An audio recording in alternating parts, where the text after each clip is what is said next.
The world had shrunk to the dimensions of this rented room, a beige box smelling faintly of dust and old regrets. For Mark, a freelance journalist accustomed to chasing stories down adrenaline-fueled alleys, immobility was a crueler sentence than the pain radiating from his shattered leg and fractured vertebrae. Confined to bed after a near-fatal fall investigating a shady property developer, his days were measured in pill schedules and the slow creep of shadows across the ceiling.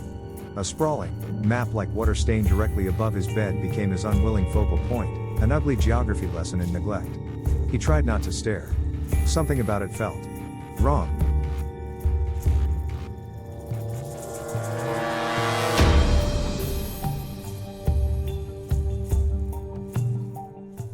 Six weeks Mark had spent staring at the same four walls, the same cracked plaster landscape overhead. The accident, a suspicious structural collapse at a site he wasn't supposed to be near, had left him horizontally chained. His career, built on sharp eyes and quick feet, was on hold, replaced by the monotonous rhythm of recovery in this cheap, ground-floor room chosen solely for its accessibility and proximity to a physical therapy center. His world was the bedside table cluttered with medication bottles and a worn paperback, and the small ensuite bathroom he could reach only with agonizing effort using a walker. The window looked out onto a brick wall, offering gray light but no view. Freedom was the brief, twice-daily visit from Nurse Helen. Helen was professional, efficient, her kindness buffered by the necessary detachment of her job. She changed dressings, checked vitals, administered injections, and offered clipped, encouraging words. Looking better today, Mark. Colors returning.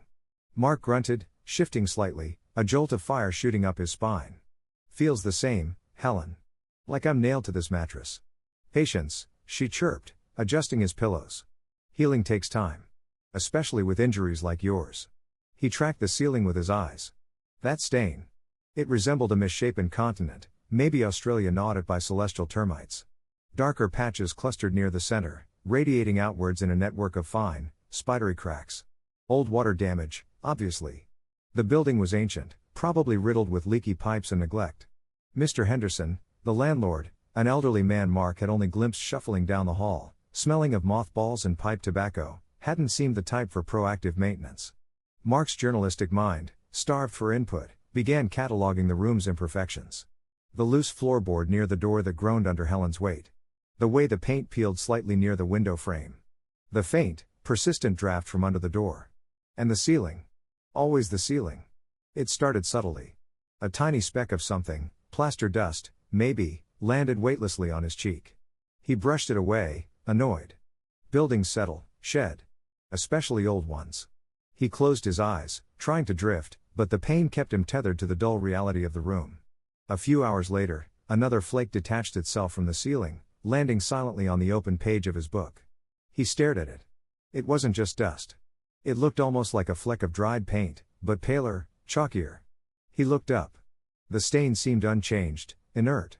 Maybe vibrations from the tenant upstairs? Henderson lived somewhere above, didn't he? Or perhaps it was just the temperature fluctuations, the old plaster expanding and contracting. Logical explanations. His mind supplied them readily, the trained observer seeking rational causes. Then came the sound. Faint, almost subliminal. A dry, intermittent skitter-scrape, seemingly originating from within the ceiling structure. Mice? Squirrels in the attic crawlspace? Old pipes groaning under pressure? It was impossible to pinpoint, vanishing as quickly as it appeared. He strained his ears, holding his breath, but there was only the hum of the ancient refrigerator down the hall and the distant rumble of traffic. When Helen arrived for his evening medication, he mentioned it casually. Place is shedding, he said, gesturing vaguely upwards with his chin. Little bits keep falling. And weird noises. Helen glanced up, her gaze sweeping the ceiling briefly. Old building, she said, prepping a syringe. Bound to have some settling. Dust happens. And those old pipes can make a racket. We hear it all the time in places like this. She tapped the syringe. Probably just the heating kicking in or out. Any rattling? No, more like scratching. Skittering. She smiled patiently. Could be mice in the walls. Common in older properties.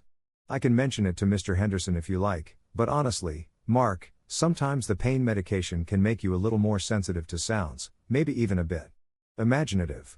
She administered the shot with practiced ease. Just try to relax. Focus on healing. He didn't push it. Maybe she was right. Pain meds, boredom, frustration, a potent cocktail for mild paranoia. He watched her leave, the click of the door sealing him back into his horizontal prison. But as the evening deepened, casting long shadows across the room, he couldn't shake the feeling. He found his eyes drawn upwards again, towards the ugly stain mapping the space directly above him. And he listened. Listened for the faint, dry whisper from the plaster sky. Skitter scrape. There it was again, brief and furtive, before silence returned. Just the building settling. Just mice. He told himself this, again and again, as he stared into the gathering dark. The debris became more insistent, more specific. It wasn't just random dust settling anymore. Over the next few days, Mark found himself constantly brushing things off his sheets, his book, even his own body. Tiny, brittle husks, like the shed exoskeletons of some unidentifiable insect, appeared on his pillow, startlingly close to his face. Small, sharp splinters of dark, aged wood that didn't match the cheap pine furniture in the room, landed on his chest. Once, a minuscule, desiccated beetle dropped onto his forehead, causing him to flinch violently, a move that sent agony through his back. The most unsettling were the wisps of fibrous material. Pale gray, almost translucent, like strands of insulation or cobwebs, but oddly coarse and dry. They seemed to drift down with impossible slowness, catching the weak light from the window before settling with unsettling precision. One landed directly beside his head on the pillow while he was trying to nap. Another clung stubbornly to his water glass on the bedside table. He examined one closely, rolling it between his fingers. It felt brittle, almost like dried fungus, crumbling into fine particles. Where was this stuff coming from? He started correlating the falling debris with the sounds. The skitter scrape wasn't random. It seemed localized, always originating from the section of ceiling directly above his bed, centered around the densest part of the water stain. The sounds had a peculiar pattern now, too. They often began moments after he shifted position in bed, a subtle creak of the mattress spring seemingly triggering a response overhead. They would cease abruptly if he moved suddenly or made a noise. And sometimes, most unnervingly, they seemed to start just as he closed his eyes, as if waiting for his attention to lapse. He began tracking the sounds mentally, noting the times, the duration, the pauses. It felt less like random building noise and more like movement. Purposeful, stealthy movement. His journalistic instincts, honed by years of piecing together disparate clues, screamed that something was wrong. This wasn't normal settling. This wasn't just mice. "Helen, you have to look at this," he insisted during her next visit, holding up a small collection of the debris he'd gathered on a tissue, insect husks, wood splinters, the strange fibers. "This stuff is falling constantly. Right here." He pointed upwards. "And the noises are getting worse." Helen sighed, putting down her bag. She took the tissue, peered at the contents with a practiced, neutral expression. "Okay, Mark. I see it." She walked to the center of the room, craning her neck to look directly up at the stain. "Honestly, I don't see any obvious holes or crumbling plaster right now. Old buildings. They have layers. Stuff gets trapped between floors, in ceiling cavities. Vibrations shake it loose." "Vibrations? Helen, a splinter landed on my eyelid yesterday. This isn't random dust." His voice was tight with frustration and a growing threat of fear. "I understand you're uncomfortable," she said, her tone placating, professional. "And being laid up like this doesn't help. Cabin fever is real. Pain medication can also heighten anxiety, even cause mild auditory or sensory misperceptions. I'm not misperceiving insect parts falling on my face." Okay, she soothed, holding up her hands. Deep breath. "Look, I promise I will speak to Mr. Henderson again. I'll tell him you're concerned about debris and noise from the ceiling in this specific area. Maybe he can get someone to check the attic space or the apartment upstairs, just to rule out pests or a structural issue." Mark subsided, feeling a familiar wave of helplessness. She didn't believe him. She thought he was cracking up, spooked by shadows and painkillers. Later that day, Helen reported back. "Spoke to Mr. Henderson," she said, avoiding Mark's intense gaze as she checked his blood pressure. "He says it's just an old house being an old house. Mentioned something about the building groaning when the wind picks up. He seemed, well, not very concerned. Said tenants have mentioned noises before."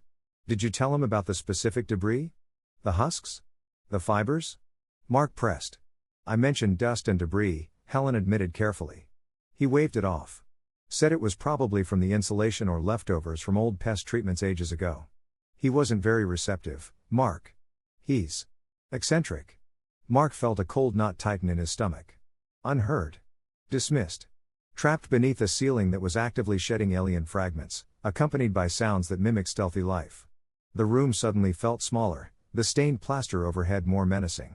He was alone in this, confined to his bed, with something inexplicable happening just inches above his head. Anxiety, cold and sharp, began to prickle beneath his skin. He wasn't just healing anymore.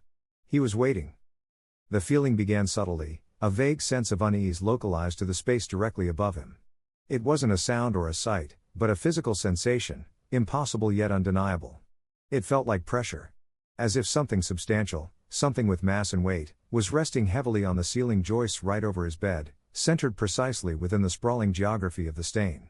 At first, he dismissed it as part of his injury, a referred sensation from his damaged nerves, or perhaps just the psychological weight of his confinement manifesting physically.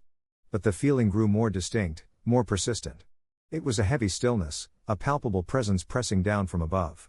It was worst at night, when the building settled into silence and the darkness felt thick and absolute. Accompanying this pressure was an even more disturbing sensation, the distinct, prickling feeling of being watched. Not from the door, not from the window, but specifically from above. From that exact spot on the ceiling where the stain was darkest, where the pressure felt most intense. It was a focused, unwavering scrutiny that made the hairs on his arms stand on end. He'd jerk his head up, scanning the familiar cracks and discoloration, seeing nothing but inert plaster. Yet the feeling remained, intense and unnerving, sinking into his consciousness like a physical weight. Sleep became fragmented, punctuated by fitful jerks awake, his eyes immediately darting towards the ceiling. He'd lie rigid, listening, feeling the phantom pressure, the invisible gaze. The stain seemed to loom larger in the dim light filtering in from the street lamp outside, its pattern shifting, morphing in his tired vision. Was that a new crack? Had that dark patch always been shaped quite like that? The play of light and shadow across the ceiling became a new source of terror. His room lacked a ceiling fan, but the light fixture, a simple, dusty glass bowl covering a bulb, cast indistinct shadows. Headlights from passing cars would sweep across the ceiling, briefly illuminating the stain. Sometimes, Mark swore the shadows didn't move smoothly. They seemed to snag, to pause unnaturally, directly over the area where the pressure felt strongest. As if something was momentarily blocking the light, something clinging flat against the plaster. He'd blink, shake his head, and the shadow would continue its sweep, leaving him questioning his own perception. Was it the angle? A trick of the light?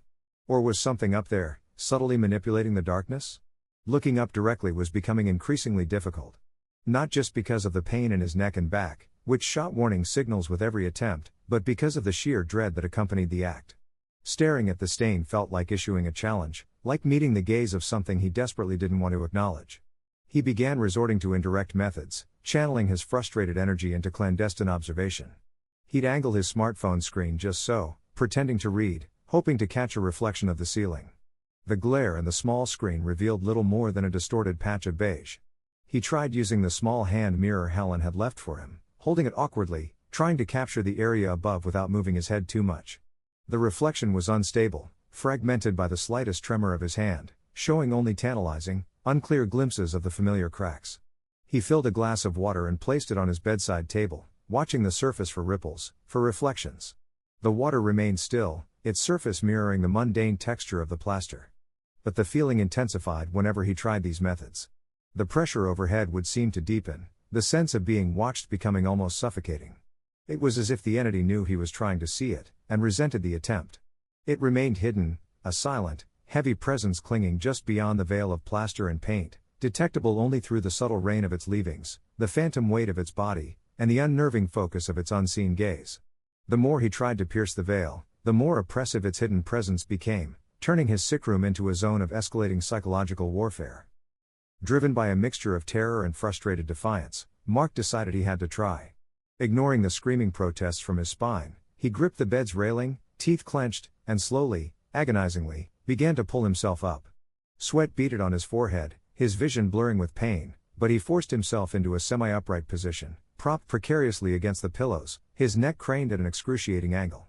He stared directly up at the ceiling stain. He held the gaze for as long as he could bear, maybe 30 seconds, maybe a minute. His eyes scanned every detail, the hairline cracks, the subtle variations in color, the dusty surface of the light fixture. Nothing. Absolutely nothing. Just stained, cracked plaster. There was no movement, no shape, no sign of anything other than old water damage and neglect. Deflated, trembling with exertion and pain, he let himself sink back down onto the mattress, gasping for breath. The instant his gaze dropped, it happened. A distinct thump from directly overhead, heavier than before. A chunk of plaster, larger than any previous debris, detached itself and landed squarely on his chest, leaving a dusty white imprint on his t-shirt. It wasn't just dust and fibers this time. Embedded within the plaster fragment was something dark and chitinous looking, like a piece of a large beetle's carapace. Simultaneously, the feeling of pressure returned, heavier, more insistent, charged with an almost palpable malevolence. It knew. It had waited until he looked away. It seemed to mock his attempt, punishing his direct observation with a more significant piece of itself, or its environment. He'd had enough. The next time Nurse Helen arrived, he didn't ask, he demanded. "Get Henderson. Now. I need to talk to him." "Not through you, Helen. Face to face." Helen hesitated, seeing the raw desperation in his eyes, the genuine fear replacing the usual frustration. "Mark, I don't know if." "Please, Helen," he interrupted, his voice strained. "Just get him. Tell him it's urgent." "About the room." Reluctantly, she agreed. A few minutes later, shuffling footsteps approached the door, followed by a hesitant knock. Mr. Henderson entered, stooped and frail-looking, peering at Mark over dusty spectacles. He clutched a crumpled handkerchief in one hand. "Nurse said you wanted to see me?" Henderson's voice was thin, reedy. "Something wrong with the room?" He glanced around vaguely, his eyes eventually drifting up to the ceiling stain. "Yes, Mr. Henderson," Mark said, trying to keep his voice steady. "It's the ceiling. Stuff keeps falling. Not just dust. And there are noises. Scraping sounds." Henderson waved a dismissive hand, the handkerchief fluttering. "Old house," he wheezed. "Got character. Settles. Pipes bang. Wind whistles through the eaves. Normal." "This isn't normal," Mark insisted, holding up the plaster chunk he'd saved. "Chunks are falling. And look at this." He pointed to the dark fragment embedded in it. "And I find insect husks. Dried fibrous stuff. Regularly. Right above my bed." He paused, then added, forcing the words out, "And there's a feeling. Like something heavy is up there. Pressing down." He watched Henderson closely. The old man's watery eyes widened almost imperceptibly. His hand, clutching the handkerchief, tightened. A flicker of something, recognition? Fear? Crossed his wrinkled face before being quickly masked by a look of weary resignation. He cleared his throat, avoiding Mark's gaze now, looking instead at the dusty floor near the bed. "Ah. That room." He shuffled his feet. "Some rooms. They just hold on to things more, you know?" He offered a weak, forced smile. "Best not to. Well, best not to stare at the ceilings too much. Bad for the neck." He tapped his own frail neck for emphasis. Then, his voice dropping slightly, he added, "Bad for the nerves, too. Staring at things." He backed towards the door. "Just drafts and old timbers, son. Try not to dwell on it." He mumbled something about checking the upstairs plumbing again, maybe, and then he was gone, shuffling quickly away down the hall. The brief, unsettling encounter solidified Mark's suspicions. Henderson knew something. Or at least, he feared something. Bad for the nerves. It wasn't a dismissal, it was a warning disguised as practical advice. Fueled by adrenaline overriding the pain, Mark reached for his laptop on the bedside table. Balancing it awkwardly on his chest, ignoring the throbbing in his back, he started digging. His journalistic instincts took over. He searched online archives, local news records, city building permits, anything related to the address. It took hours, his eyes straining in the dim light, but he found fragments. Mentions of persistent structural issues logged years ago. Reports of a severe roach and silverfish infestation in the building a decade back, described in one forum post by a former tenant as unusually resistant and unnerving. Then, he found it, a brief, vague police blotter entry from 5 years prior. A wellness check called on a tenant in this very room. The report mentioned the tenant, a young woman, being found in a state of extreme distress, suffering a severe psychotic breakdown. The details were sparse, but one phrase jumped out, exhibiting intense paranoia centered on perceived threats from the ceiling. A cold dread washed over Mark. It wasn't just him. He wasn't the first. Whatever was clinging to the plaster sky above him had been here before. And it had broken someone. Knowledge, even fragmented and terrifying, sparked a different kind of energy in Mark. The fear was still there, a cold knot in his gut, but now it was overlaid with a journalist's stubborn need to understand, To document, to expose. Trapped he might be, but passive he would not remain. He began to test the entity, treating his confinement as a bizarre, unwilling research project. He started with noise. Waiting until he heard the faint skitter scrape directly overhead, he balled his fist and slammed it hard against the metal bed frame. The clang echoed sharply in the small room.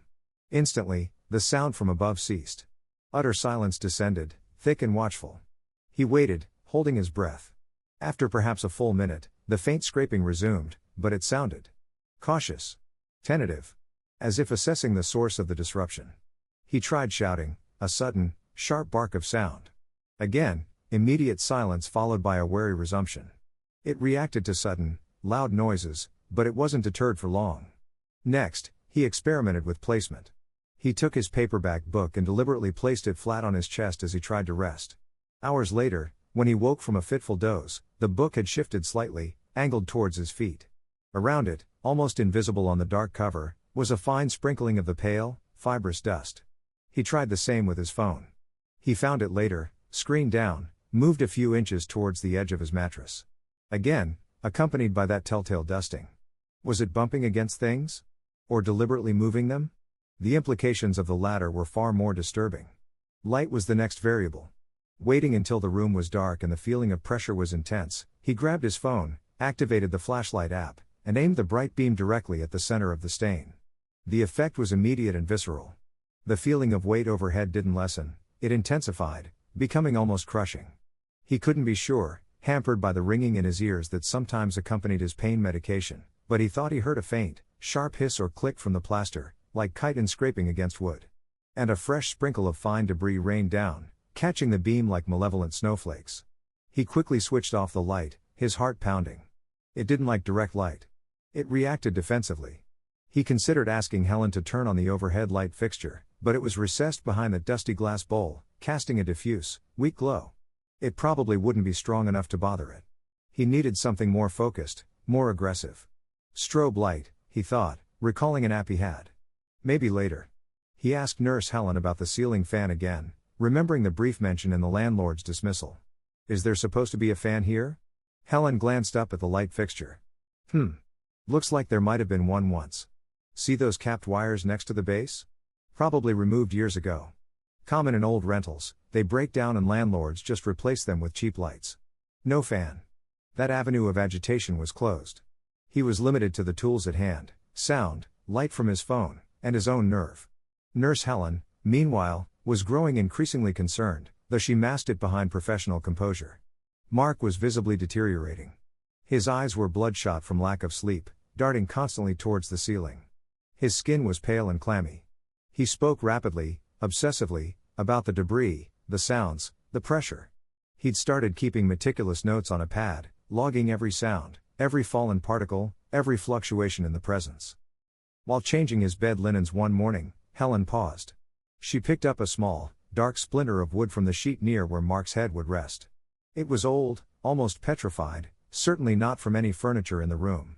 Then she saw it, a tiny, perfectly preserved insect wing, iridescent and brittle, unlike any common household pest she recognized. She quickly bundled the linens, her movements efficient, but a seed of doubt, tiny and unwelcome, took root in her mind. Mark's hallucinations were producing very specific, unusual physical evidence. She documented his anxiety and fixation in her official notes, but privately, she made a mental note of the strange debris. It didn't fit. Something felt off, and the easy explanations, medication, cabin fever, old house quirks, were starting to feel thin. Still, she maintained her professional skepticism when speaking with Mark. Voicing her nascent doubt would only feed his paranoia, she reasoned. He needed calm reassurance, not validation of his fears. But as she left his room that day, she couldn't help but cast an uneasy glance up at the stained ceiling herself. Sleep offered no escape, only a descent into shallower, more anxious states of consciousness. During the long, silent hours of the night, Mark found himself staring relentlessly at the ceiling stain, his eyes tracing its familiar, ugly contours. And he began to see things. At first, he dismissed it as pareidolia, the mind's tendency to perceive familiar patterns in random stimuli, amplified by exhaustion, fear, and medication. The way a certain cluster of cracks resembled a bent limb. The way a darker patch seemed like a socket, or an eye. He knew how the brain worked, how it sought meaning even in meaningless discoloration. But the shapes became terrifyingly consistent. Night after night, the same forms seemed to emerge from the plaster chaos. Not just one limb, but multiple, jointed appendages, clustered near the center of the stain.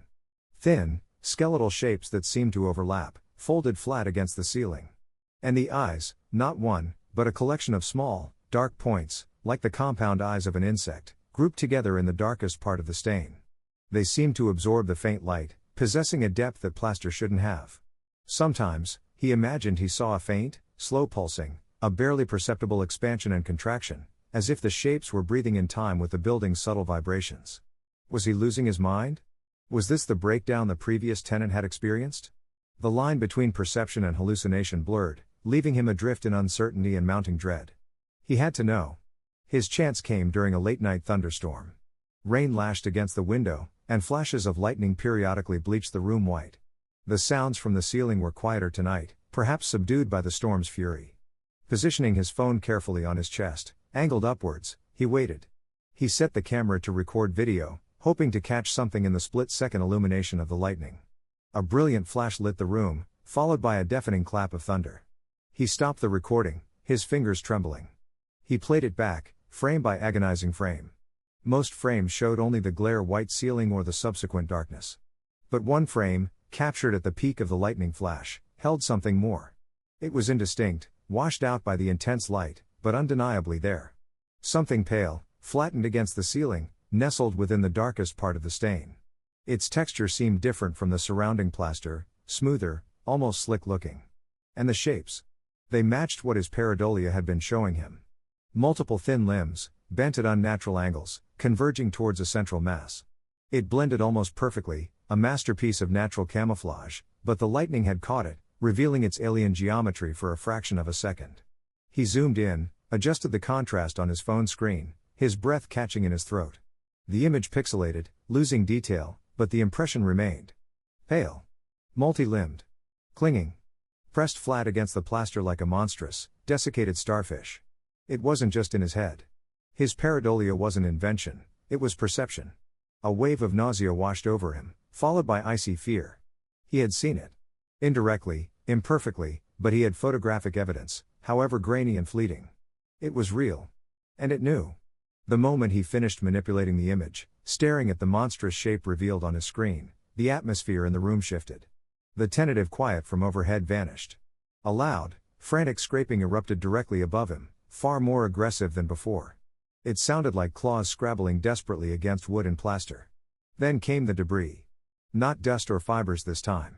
A small, brittle object hit the mattress beside his arm with a distinct thud. He flinched, then slowly reached for it.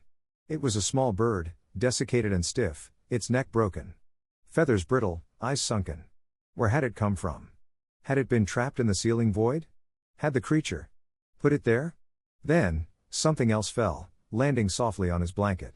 A clump of strange, hair-like material, dark and coarse, unlike human or any animal hair he knew. It felt stiff, almost wire-like. The pressure overhead became immense, crushing, focused. The feeling of being watched was no longer passive scrutiny, it was active, burning rage. It knew he had captured its image. It knew he had pierced its camouflage. The hidden thing on the ceiling was no longer content to merely exist above him. It had been seen. And it was angry. The frantic scraping stopped as abruptly as it had begun.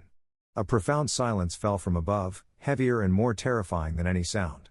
The pressure intensified, a physical weight bearing down, making it hard to breathe. Mark could feel it, a focused, malevolent energy concentrating directly over his bed. This wasn't the cautious stillness of before, this was the coiled silence before a strike. He heard it then, a faint, insidious creaking. Not the familiar groan of old timbers settling, but the sound of plaster under immense, localized strain. His eyes shot upwards, widening in horror. Fine, spidery cracks were visibly spreading outwards from the central stain, like fissures radiating from an impact point. A fine powder of plaster dust began to drift down, coating his face and blanket. It's coming through. The thought slammed into his mind with the force of a physical blow. It's breaking through the ceiling. Panic seized him, cold and absolute. He was trapped. Immobilized. A broken body tethered to a bed, directly beneath an imminent, monstrous breach. He couldn't run. He couldn't hide. His frantic gaze darted around the room, searching for any weapon, any defense, however feeble. His phone. The hand mirror. The water glass. Useless. His mind raced, cycling through desperate options. Scream? Would anyone hear? Would Henderson dismiss it as more old house noise? Call Helen? Her next visit wasn't for hours. Call 911? What would he even say? There's a monster coming through my ceiling? They'd think he was delirious, another victim of pain meds and paranoia. The creaking grew louder, punctuated by sharp cracking sounds. More dust rained down. He remembered his experiments. Noise. Light.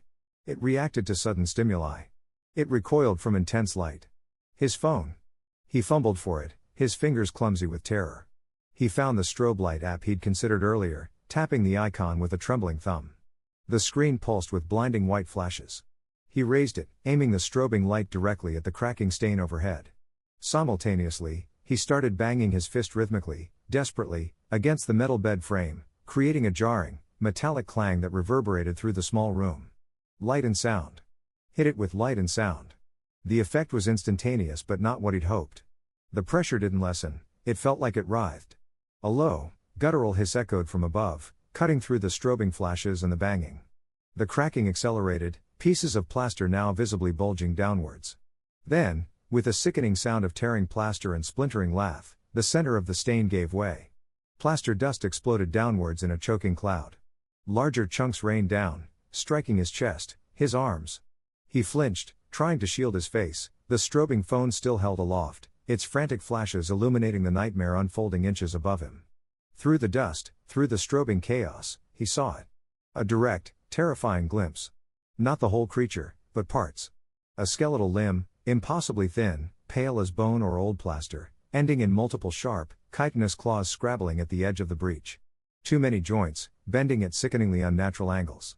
Then another limb, pushing downwards, dislodging more debris. And eyes. A cluster of glistening, obsidian dark eyes, reflecting the strobe light like polished beads, staring down at him with cold, alien intensity.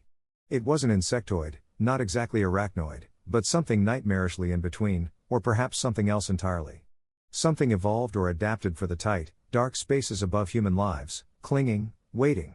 A clawed limb reached lower, extending through the ragged hole, just feet above his face. Plaster dust coated it, making it seem like a living piece of the ceiling itself. He could smell it now, a dry, dusty odor mixed with something faintly organic, like decay and fungus. He kept banging the bed frame, the rhythmic clang his only defiant roar against the encroaching horror. The strobe flashed, catching the glint of those eyes, the unnatural angles of the limbs. Debris showered him. He squeezed his eyes shut for a second, bracing for the touch, the final invasion. "Don't look up," screamed a frantic voice in his head, but he couldn't help it. His gaze was locked on the impossible thing clawing its way down from the plaster sky. This was it. The end of the vigil. The final confrontation in his horizontal prison. Suddenly, amidst the chaos of falling plaster, strobing light, and Mark's desperate banging, another sound intruded, the distinct rattle of a key in the lock, followed by the click of the door opening. "Mark? What in God's name is going on in here?" Nurse Helen's voice, sharp with alarm, cut through the din. The overhead light flicked on, flooding the room with harsh, fluorescent glare, momentarily overwhelming the strobe effect from the phone still clutched in Mark's hand.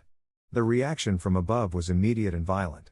The limbs visible through the breach snapped upwards with astonishing speed.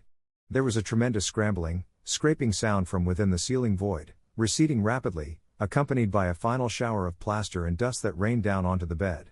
Then, silence, except for the buzzing fluorescent light and Mark's ragged gasping. Helen stood frozen in the doorway, her eyes wide, taking in the scene. Mark, pale and trembling, covered in white dust, his phone still flashing weakly, the significant, ragged hole torn in the ceiling directly above the bed, the debris scattered everywhere. Her professional skepticism evaporated, replaced by wide-eyed shock. "Mark! Are you hurt?" She rushed forward, navigating the chunks of plaster on the floor. She quickly assessed him, brushing dust from his face and chest, checking for injuries from the falling debris beyond minor cuts and bruises. It almost came through, Mark choked out, his voice hoarse, still staring at the hole above. It was right there. Helen didn't question him. She didn't offer platitudes about medication or old houses. The physical evidence was undeniable, terrifyingly real. The ceiling hadn't just crumbled, it looked like something had torn its way out, and then retreated. She saw the desiccated bird corpse lying near the edge of the bed, the strange clump of dark fibers. Her earlier doubts solidified into a chilling certainty. She quickly called for assistance, her voice professional but tight with controlled panic. Paramedics arrived, followed shortly by a bewildered-looking Mr. Henderson, summoned by the commotion, his face paling considerably when he saw the state of the ceiling in room 3. Mark was carefully moved onto a gurney, his body protesting every movement, but his mind numb with the aftermath of terror. As they wheeled him out, he looked back at the room, his prison for weeks. The hole in the ceiling gaped like a wound, dark and accusing. The room would be sealed off, deemed structurally unsafe. Investigations would likely conclude faulty plumbing, old timbers, perhaps even seismic tremors, anything but the truth. His story, even with Helen as a potential witness, would be filed away as the ravings of a traumatized patient under heavy medication, despite the physical damage. The creature remained unseen, unexplained, retreated back into the hidden spaces. Months later, Mark was healing, slowly. Physically, at least.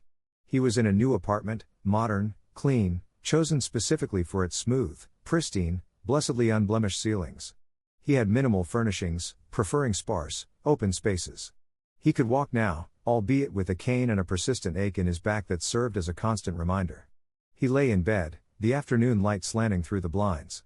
He was trying to read, but his focus kept drifting. Every creak of the building, every distant noise, put him on edge. His gaze kept flicking upwards, involuntarily scanning the smooth white expanse above. Then he heard it. Or thought he did. A faint sound, barely audible. A dry, furtive skitter scrape. It seemed to come from the ceiling. Right above him. He froze. Ice flooded his veins. Was it real? Was it just the new building settling? Was it his traumatized mind playing tricks on him, forever attuned to the sounds that had preceded the horror? He didn't look. He couldn't. He squeezed his eyes shut tight, the book falling unheeded onto his lap. His knuckles turned white as he gripped the sheets. He began whispering, a desperate, silent mantra repeated over and over in the confines of his own mind. Don't look up. Don't look up. Don't look up. The terror wasn't just in that room anymore. It hadn't been left behind with the shattered plaster and the sealed door. He carried it with him. It was internalized, portable, a permanent resident in the architecture of his fear. Anywhere could be its hunting ground. Any ceiling could be its hiding place. He lay there, rigid, eyes shut tight against the smooth, blank plaster sky, listening to the silence, terrified of what sound might break it next. Let's begin the story. Get comfortable and listen closely.